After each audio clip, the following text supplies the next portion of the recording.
advisor privatization is sort of taking that forward.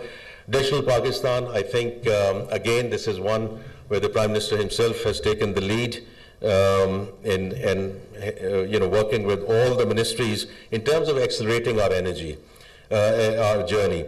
And I always keep on saying, when we talk about digital, is faster, cheaper, better. We have to look at it from the lens of our citizens and how it's going to help. And under Prime Minister's leadership, the way this journey has accelerated over the last 6 months gives us a lot of hope in terms of 26 and how it's going to make a real difference. Tariff, there's various schools of thought on it, but it's a bold tariff reform that was launched on July 1, and we firmly hope and believe that it's going to be a South Asia, East Asia moment for Pakistan in terms of improving competitiveness for our export industry. Right sizing of the federal government, we continue to move forward in terms of the 43 ministries, 400 plus attached departments, and then there are some very clear decisions which have been implemented in terms of merging of industries, in terms of closing down PWD, in terms of closing down Utility Services Corporation, and the process of winding down PASCO. Pensions for our government colleagues, civil government colleagues, we have now moved to defined contribution in terms of the new entrants. And debt management, I've just already talked about it. We are restructuring our debt management office in a big way so that they can continue to create the alpha. Because I think that's very important. It's not only about the policy rate coming down and therefore the debt servicing coming down, the liability management trades that the office is now doing, etc., is helping us with the debt servicing costs, and that's very important because we can then continue to put that money into other sectors which actually require those funds. Next. So these are some of the external validations which came through during the course of this year, starting with the rating agencies.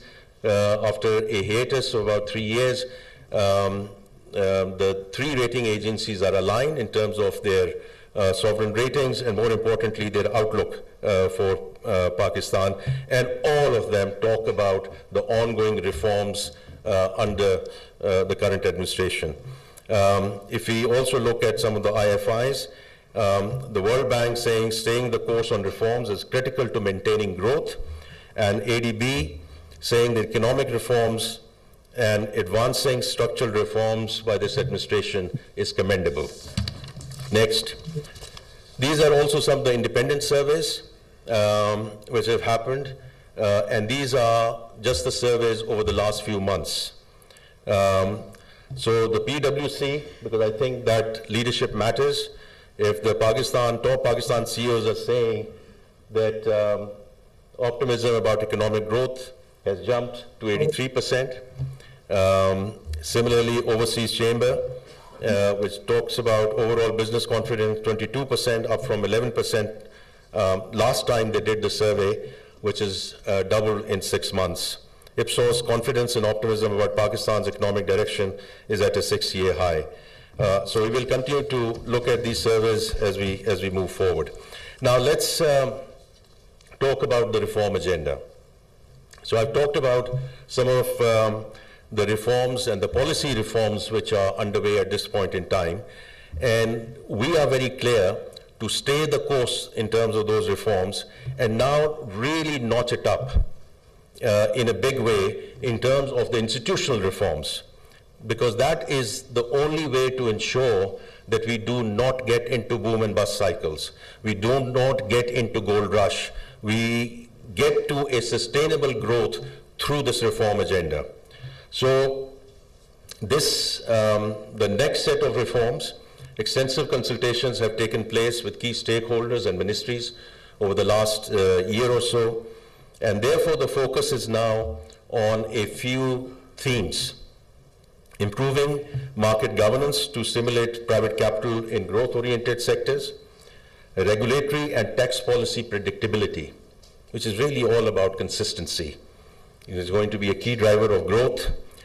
Improvement in public financial investment management and prioritizing those areas which stimulate growth.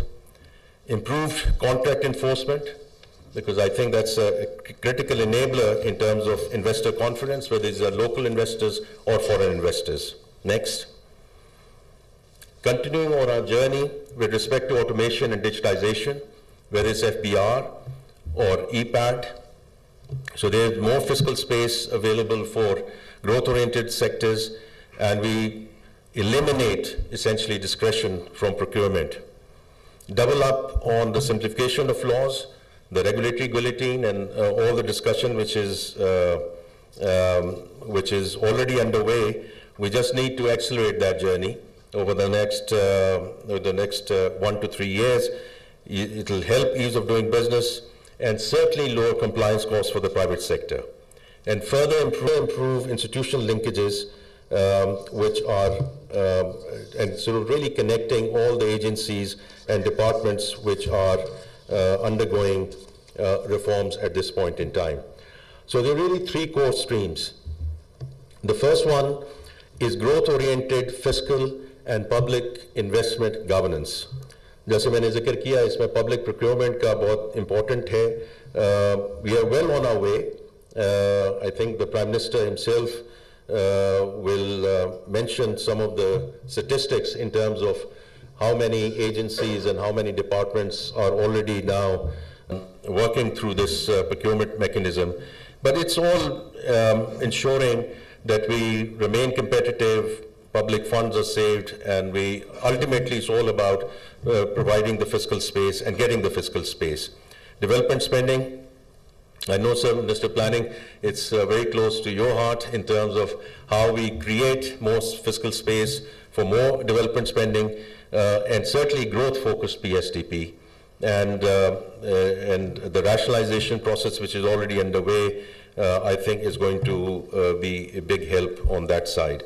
Enhancing market confidence and simplification of regulations, that's theme number 2. So regulatory predictability under the Asan Karobar Act 2025, and just operationalizing that as we go forward. Value-driven tax policy, I think that's absolutely critical.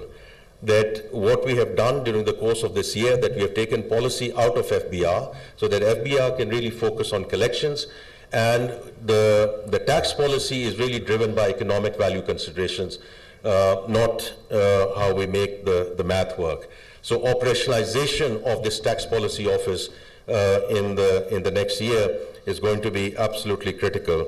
And then getting to the real-time information, which will help us with timely decisions and timely execution. And the last one is building trust in legal processes. Already, the Law Minister is taking a huge lead on that front, but addressing the backlog in special courts, tribunals, AML enforcement, and asset recovery. Just the last bit, how we're going to implement it so that we can build on the current momentum. So under Prime Minister's directions, senior cabinet ministers will continue to supervise implementation of relevant reform areas. Ministry of Finance will act as a secretariat. FCDO will help us with a lean technical unit. And then the consultative process will continue in terms of senior level policy dialogue with academia, think tanks, business representatives, bodies, and civil society, so that we continue to refine and tweak the reform process as we go forward. Ladies and gentlemen, thank you very much. And now I will request the Prime Minister to address the audience. Thank you.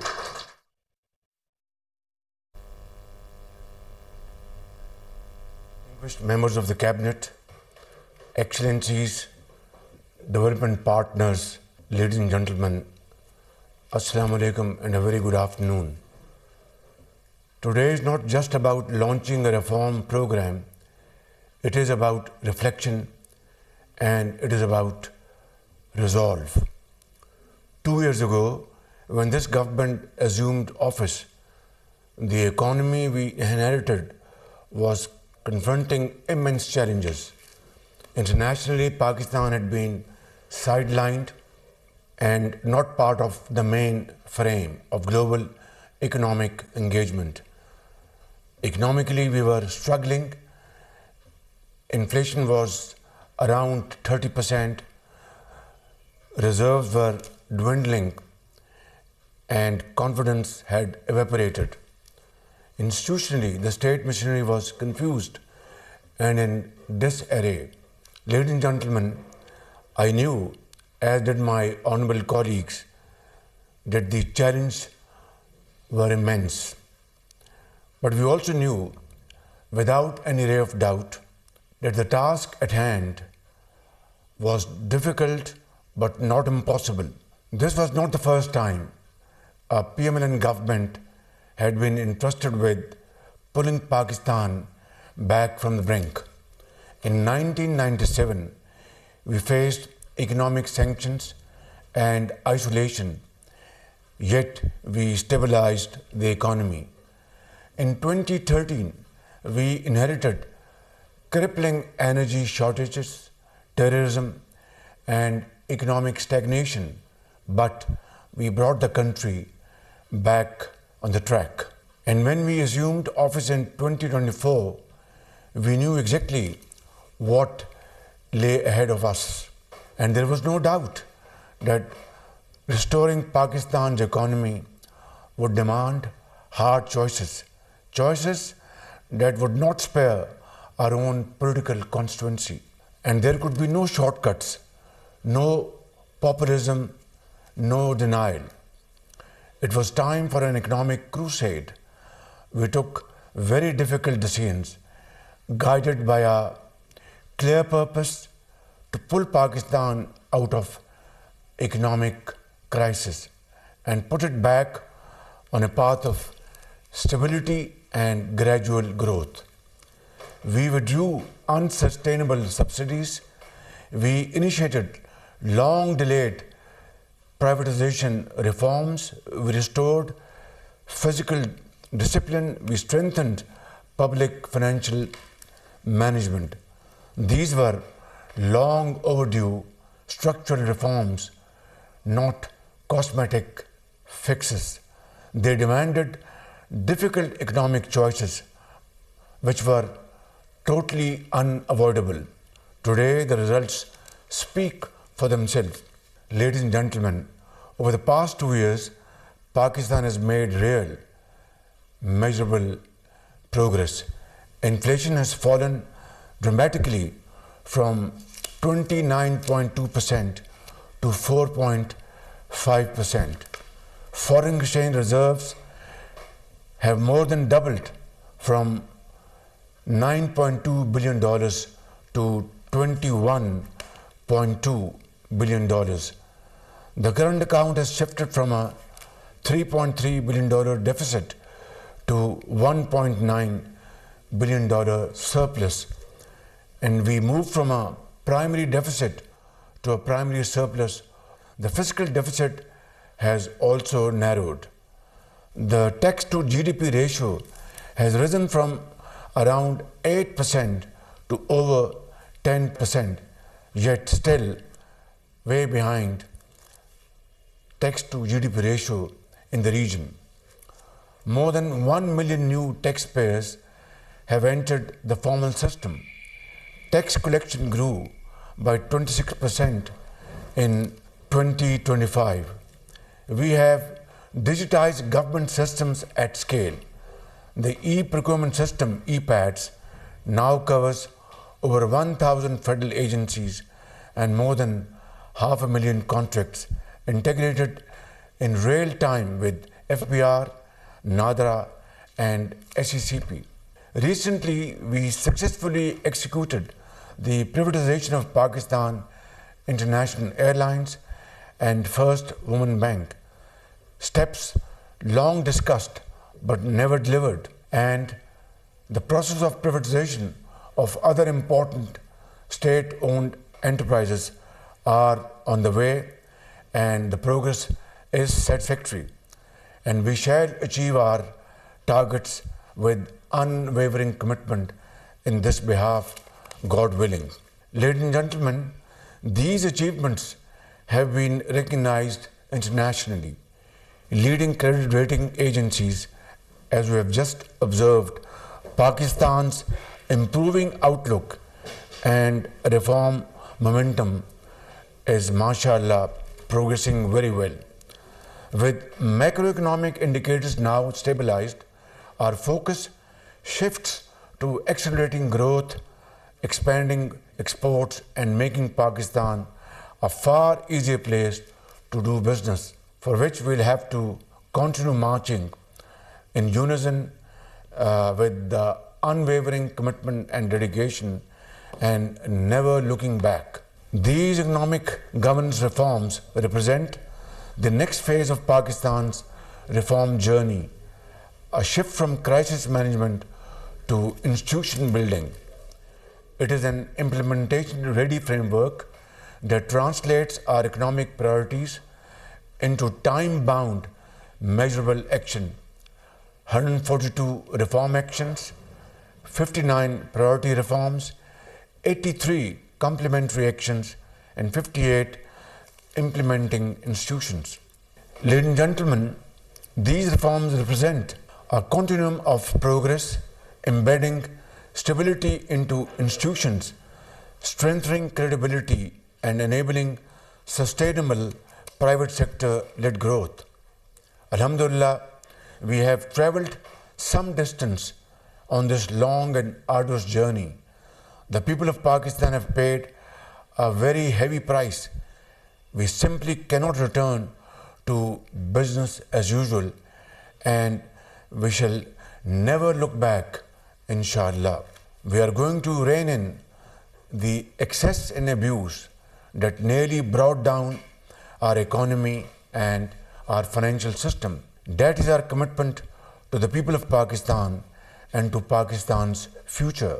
میں آپ سب کا ایک مرتبہ پھر میں شکریہ ادا کرنا چاہوں گا، اور یہ جو ترجیحات، یہ جو ریفارمز ہم اس پونے 2 سال میں لے کے آئے ہیں، یہ کوئی آسان کام نہیں تھا. یہ ایک دہائیوں کا ایک لیفٹ اوور بزنس تھا، جس کو مختلف حوالوں سے وہ تاخیر کے نظر رہے اور تاخیری حربے استعمال ہوتے رہے تاکہ بزنس ایز یوزول چلتا رہے، اور پاکستان کی جو ترقی اور خوشحالی کا جو ایک منظر نامہ ہے وہ افق سے دور تر ہوتا چلے جائے، بلکہ غائب ہو جائے. میں سمجھتا ہوں کہ آج الحمدللہ پہلی مرتبہ میں بلا خوف تردید یہ بات کہہ سکتا ہوں کہ ہم نے یہ ریفارمز جو ڈیپ روٹڈ اسٹرکچرل جو ہم نے چینجز، جو تبدیلیاں ہم لے کے آئے ہیں، یہ ایک ہمارا ہوم گرون ایجنڈا ہے. اس پہ ہم اپنے پاکستان کی بہترین مفاد پر ہم عمل پیرا ہوئے ہیں. انٹرنیشنل پارٹنرز کی ایڈوائس، مشورے اس میں شامل ہیں، لیکن یہ بنیادی طور پر ہمارا اپنا ایجنڈا ہے جس کے اوپر عمل کیے بغیر پاکستان ترقی اور خوشحالی کے راستے پر تیزی سے گامزن نہیں ہو سکتا. مثال کے طور پر اگر میں یہ کہوں کہ تاریخ میں پہلی مرتبہ جو ہماری جو ایف بی آر کی جو ڈیجیٹائزیشن کا جو پروگرام ہے، وہ پہلی مرتبہ کاغذوں سے نکل کر وہ عملی طور پر اس کے اوپر کام ہوا، تو یہ بات غلط نہیں ہے. اور اگر میں یہ کہوں کہ پہلی مرتبہ جو ای پروکیورمنٹ وہ سامنے عملی نمونہ وہ پیش کر رہی ہے، تو یہ بات غلط نہیں ہے. اور اگر میں یہ کہوں کہ پہلی مرتبہ through enforcement and through legal course عدالتوں میں جو دہائیوں سے کیسز لنگر آن ہو رہے تھے اور کلوژن کے ساتھ دہائیوں سے کیسز چل رہے تھے، اربوں کھربوں روپے کے، اس 1.5 سال میں چند سو ارب روپے وصول کیے گئے. انفورسمنٹ کے ذریعے چند سو ارب روپے وصول کیے گئے، جو کہ شاید تاریخ میں پہلی مرتبہ ہے. لیکن میں اس کو کوئی کریڈٹ نہیں سمجھتا. یہ ایک ذمہ داری ہے میری، آپ کی، ہم سب کی. ہم نے قوم کے سامنے جواب دہ ہیں، ہم اللہ تعالیٰ کے سامنے جواب دہ ہیں کہ اگر یہ ذمہ داری ہمارے کاندھوں پر ہے تو اس کو اسی طرح نبھانا یہ ہم سب کی مشترکہ ذمہ داری ہے. میں ختاماً یہاں پر عرض کروں گا، آپ سب نے بڑھ چڑھ کر اس کے لیے کام کیا ہے، چاہے وہ ڈپٹی پرائم منسٹر ہیں، چاہے وہ فنانس منسٹر ہیں، چاہے وہ پلاننگ منسٹر ہیں یا اکنامک افیئرس ڈویژن کے منسٹر ہیں، چاہے وہ ہماری دوسری اکنامک منسٹریز ہیں، چاہے وہ ہمارے ایس ایف سی ہے اور ایف بی آر ہے، لا منسٹر ہیں، اٹارنی جنرل ہیں اور دوسرے ادارے اور آفیسرز اور وزراء، میں آپ سب کا میں دل کی اتھاہ گہرائیوں سے شکر گزار ہوں کہ یہ ٹیم ورک کے بغیر یہ کام ممکن نہیں تھا، لیکن اس میں کسی کو کوئی شک نہیں رہنا چاہیے کہ یہ ایک بہت لمبا اور سخت سفر ہے، راستے میں سمندر نما چیلنجز کا سامنا ہوگا۔ اب تک ہم نے جس دل جمی کے ساتھ، جس ان ویورنگ کمٹمنٹ کے ساتھ ہم نے ان چیلنجز کا مقابلہ کیا ہے اور اللہ تعالیٰ نے ہمیں کامیابیاں اپنی کمال مہربانی سے اور آپ کی محنت کی بدولت عطا فرمائی ہیں۔ اگر ہم اس راستے پر اسی مشن، اسی کمٹمنٹ اور اسی شوق اور ذوق کے ساتھ ہم بڑھتے رہیں گے اور خون پسینہ بہائیں گے تو مجھے اللہ تعالیٰ کے ہاں پورا یقین کامل ہے کہ انشاءاللہ کامیابی آپ کے اس قوم کے قدم چومے گی۔ شرط یہ ہے کہ ہم شبانہ روز محنت کریں اور اگر تھک جائیں تو اور محنت کریں۔ آپ کا سب کا بہت بہت شکریہ، اور یہ ریفارم ایجنڈا، اس کو ہمیں ہوم گرون ایجنڈا کہنا چاہیے، جو کہ ہماری اپنی کاوشوں سے، بصیرت سے اور ہمارے انٹرنیشنل پارٹنرز ان کی مشاورت سے ہم نے بنایا ہے۔ اس کو انشاءاللہ ہم تیزی سے آگے بڑھائیں گے۔ اللہ تعالیٰ ہم سب کا حامی ناصر ہو۔ پاکستان پائندہ باد۔ وزیراعظم شہباز شریف خطاب کر رہے تھے۔ اقتصادی گورننس اصلاحات کی یہ تقریب رونمائی ہے، جس سے گفتگو کرتے ہوئے انہوں نے جو حکومت کے اقدامات ہیں ریفارمز کے حوالے سے، اکنامک ریفارمز کے حوالے سے اس کو انہوں نے واضح کیا۔ اس سے پہلے وزیر خزانہ محمد اورنگزیب نے بھی اسی تقریب سے خطاب کیا اور انہوں نے بھی جو اپنی حکومت کے اقدامات ہیں ان پر روشنی ڈالی۔ انہوں نے کہا کہ معاشی اصلاحات کی بدولت سرمایہ کاروں کا اعتماد بحال ہوا ہے، مالیاتی بچت اور قرضوں کے درست منصوبہ